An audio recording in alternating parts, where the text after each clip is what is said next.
Now apparently the thing to do with the YouTube channel is to do unboxings, so we're going to do a bit of that today. What I have here is a selection of models from JTFM, also known as Hammer. They're a local to me Canadian business. Although the owner is a good friend of mine, I paid a full retail price for all of these. This is just my own opinions and my impressions. Now when the order is received, I opened a couple just to make sure everything was okay. Canada Post has been known to drop things in the past, and we wanted to make sure everything was in good working order. So what we'll do is we'll start with this guy and do a fresh opening. This is the Universal Carrier Mark 1 with crew figures in storage, not been opened yet. Now all of these boxes came together in a large cardboard box surrounded by bubble wrap, and then we'll show you what's inside one of the packages from JTFM. So we crack this open. First thing you're going to see, and this is common with most models, is there'll be an assortment of extras and figures and stowage options. We have a number of figures in here. These are crew to go in it. This is the Universal Carrier Mark 1, and you'll see tucked in there, there's a Bren gun, there's buoys, a few other bits and pieces to go in there. On top of that, to ensure packaging, there's always plenty of peanuts, ensures the safety. Pull those out.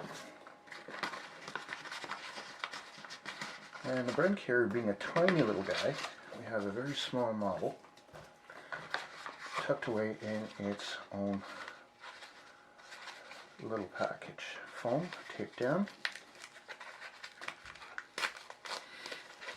Pop that open, multiple layers, and in here we have the model itself.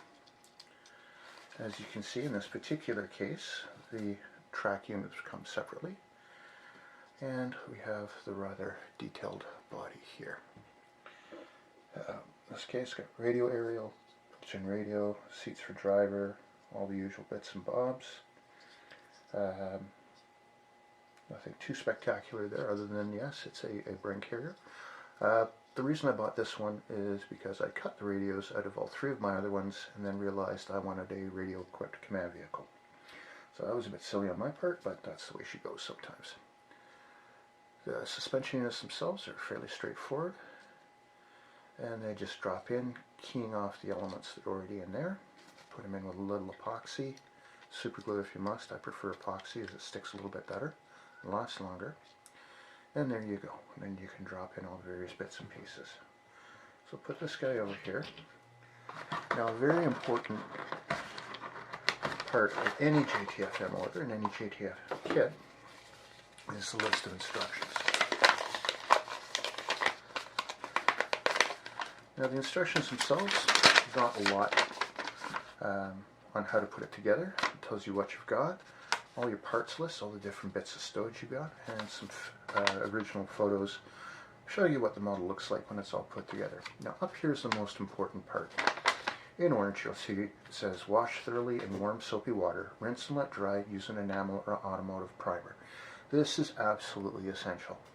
The kind of resin that JTFM uses, it allows for a fair amount of flex, so things will bend just a little bit before breaking. It's really robust and it's really tough, and I love working with it. But it does require the use of mold release, as with anything else, and it is not conducive to being painted on directly using standard acrylic paints. So you must wash in hot soapy water, use a toothbrush, is what I do. Cover it up with an enamel or an automotive primer, and once you've done that, you can go ahead and paint as normal, and you're good to go. There's no real issues there. Now, what we'll do now is we'll take a look at some of the other pieces that I've got in this order, and we'll go from there. Okay, so let's start with the Bren carrier that we were looking at before. Again, it's a tiny, tiny little model, not very big at all, but then it was a tiny, tiny little vehicle. As you can see, separate running gear, both headlights at the front, all the appropriate bits and pieces, fire extinguisher on the back. We even have the shovel molded into the back of the model itself. Jeff is very good about cleaning up any mold marks or divots that are left on the end, and of course removing any flash. As mentioned before, fully detailed radio in the back there. Very easy to take out as long as you're careful with a knife. You can just gradually slice it out and it will come right out if you want the non-radio equipped version. It's a good little model. I rather like it. I have 3 of them already within the pack. As I said, there's a number of different options there. We'll go through the critical ones. So on here, you'll have the Bren gun on the anti-aircraft mount that can go in the back. We have a boy's anti-tank rifle, which will slot in the front as expected, as normal. There's an assortment of different British helmets in here. We have ammunition boxes, we have bags, we have a Bren gun. Again, that can be mounted in the front. We have rifles, all kinds of bits and pieces, large camera roll to go in the back. Those all come with it. We have various crew members standing in the back, sitting in the back. The driver, of course, with the necessarily amputated legs so he fits in the slot properly. And should you be so inclined, we even have a Tommy gun for your Tommies. With this array of bits and pieces is very common for JTFM. They put a lot of work into the extras they put into the kit, and it's really nice to have. A great addition to your bits box. You'll never run out of gas cans. Second piece I want to look at today is the Tetrarch. This Tetrarch Light Tank Mark 7 with the 2-pounder gun. Again, we have the same package of bits and pieces. In this case, we have the various turret hatches as well, and some extra bits and pieces, and a commander figure to go in the turret if you so wish. You can do it closed up or open. That's common with most. Instructions as before. And the model itself. Now, in here, we have your Tetrarch, of course. That's what you paid for. And the turret and everything else. As you can see, as mentioned before, Jeff really takes his time. So to make sure that these things get packaged properly to minimize the possibility of damage in transit. So for this particular one, we have a foam pad underneath. We have a straw with a bit of foam around it. That's to protect your 2-pounder barrel. On the side of the turret itself, we have the smoke dischargers, optional open hatch. Put your commander in, the Visa, the 2-pounder, and all the other bits and gubbins that go on the turret. That just pins into there like that. As same as with the Bren carrier or universal carrier, the track assemblies come separately, and in the front you can see the very small tow hooks, the towing eyes, the various headlights, a driver figure with his head popped out. I suspect you could cut that down and close the hatches if you wanted to. Long distance fuel tank on the back, used for the desert version. There's all your louvers for the engine, exhaust pipes, etc., etc. And again, compared to the universal carrier, you can see how tiny this thing really is. It's a small, small vehicle. But I love it, and it will just barely be justified in going into Operation Sea Lion period, which is what I'm mainly gaming right now. Now for the opposition forces, we're going to look at a Panzer II Aus F. The same deal as before. Extensive parts kit. This time with different hatches. We have German helmets in there, and of course your Panzertruppen command figure to go in the turret should you so desire.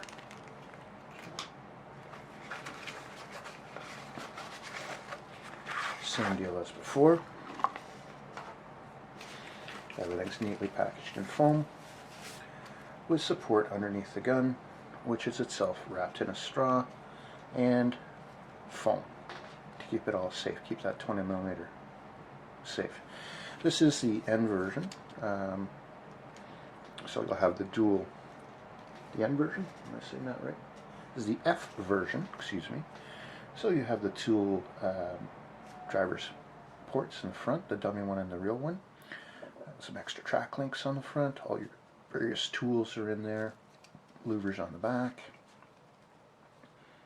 all the standard bits and gubbins, and of course your running gear with the appropriate track sags, everything else. These slot in nicely and securely, bit of epoxy as before, and you're done. Bullet splash rails to go around the turret, and of course the commander's turret, commander's cupola with the vision blocks cut out and ready to go.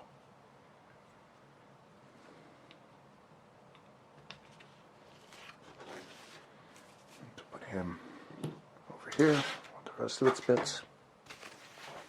Back to the Allies, or rather the British.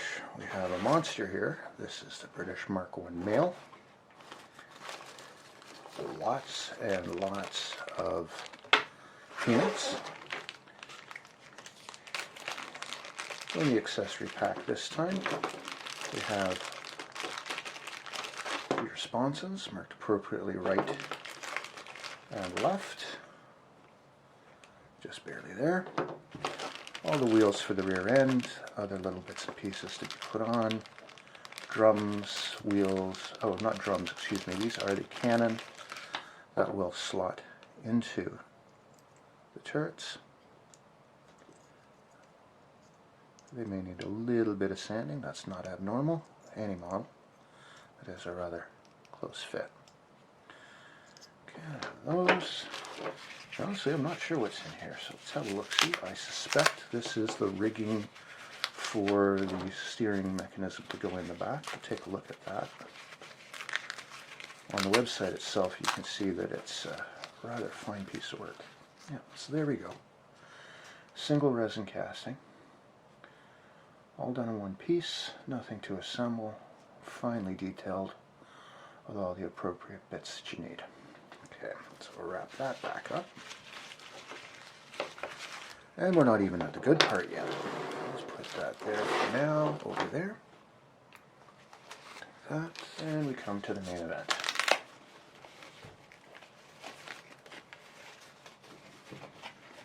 And there we go. There is your main chassis of your Mark I male. Again, side pieces are the rhomboids, are removable, mostly for aid of casting. Just make sure we got the right one. And then once you glue those together, your sponsons just go in like that with the appropriate gun barrels fitted in place as needed. Tread detail is remarkably good. Top and underneath.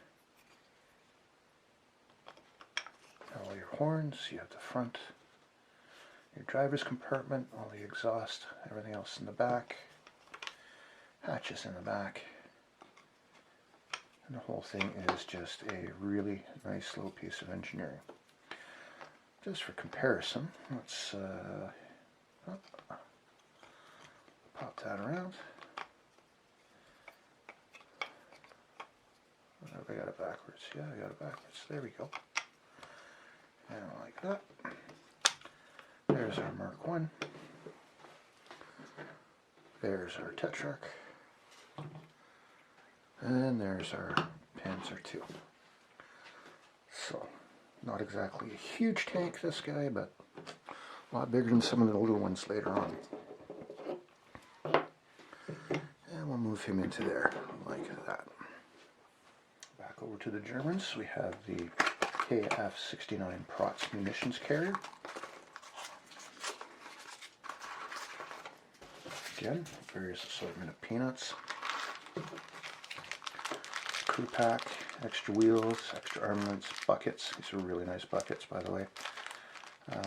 All your different crew members in there. Now this is the munitions carrying version. So it has all the extra detail in there, all your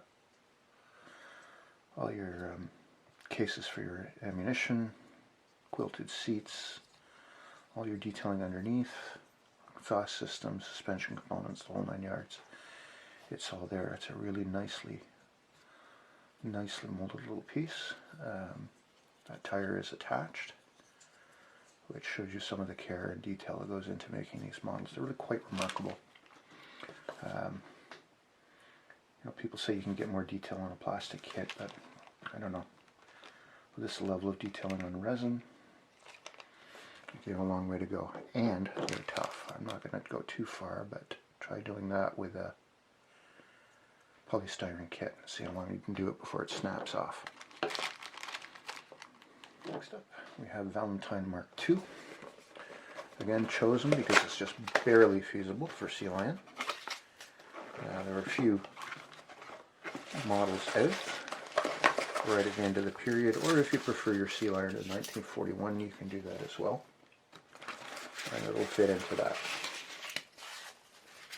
More peanuts, so many peanuts. Again, the usual assortment of stowage and figures with all the appropriate tarps, couple of crew figure here, rifles, Bren guns, and of course optional side skirts should you so wish.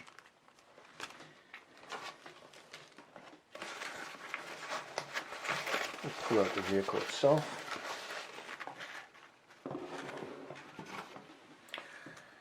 As before, removable turret protected by the good old foam and straw method. Your little bisa, your 2-pounder, turret, hatch is ready to go, opener closed. A nice chunky pivot that goes right in there. Separate tracks as before. Nicely detailed running gear. Same for the top. Working headlights, separate tow hooks. Well, not separate tow hooks, but they're cast as they come right out. You can put a rope through them if you wanted to. They're not just shapeless blobs. Really nice detailing on all the vent work on the back of the Valentine. Again, not much more to say on that. Same thing for the rear. And of course, really nice cleanup on the model itself. This will be another unboxing. This is the SDKFZ11 and SIG-33 150mm howitzer. I've not opened this one yet. I do have the SIG-33 mounted on the Panzer I chassis as the assault gun. So I do know what's in here, but I haven't seen the SDKFZ11 myself, the heavy tower, so it's a bit of a surprise for me as well. Here we have a rather large bits kit. Let's have a look at that.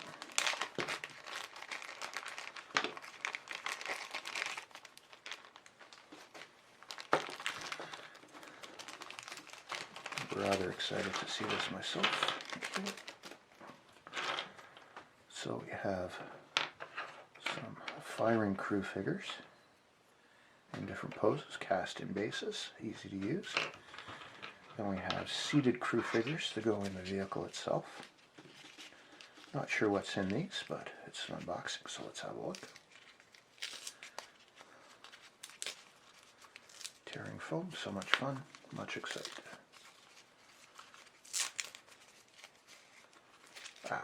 Okay, so appears to be a very finely detailed seat or something.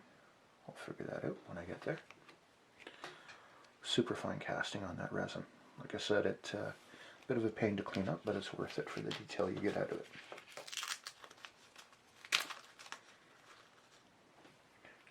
This, I know what this is. This is the gun shield for the SIG-33 howitzer. Again, you can see why it needs to be protected. Lots of little bits and pieces in there. Very finely cast on braces. All the detail on the front. Moving on to the bits kit. Your front wheels for the half track. Standard assortment of stowage.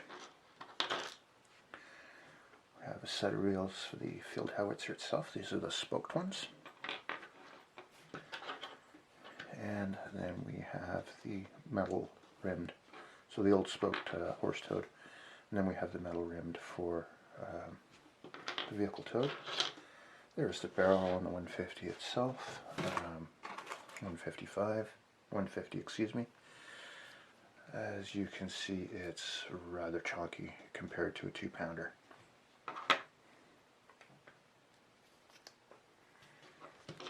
Okay, more bits. Look at those.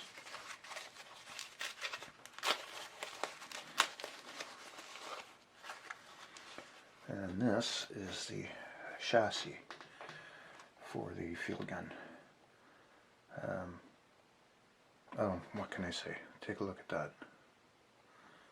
All cast in resin, very finely detailed, cleared handholds, hole in the tow hooks, cleared all the way through. You got your sights separately mounted on there, wheel bearing, suspension, everything you need. It's all there, all detailed, all in resin. Okay.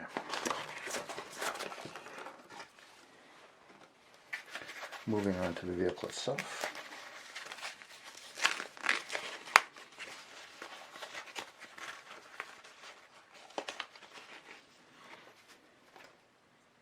There we go.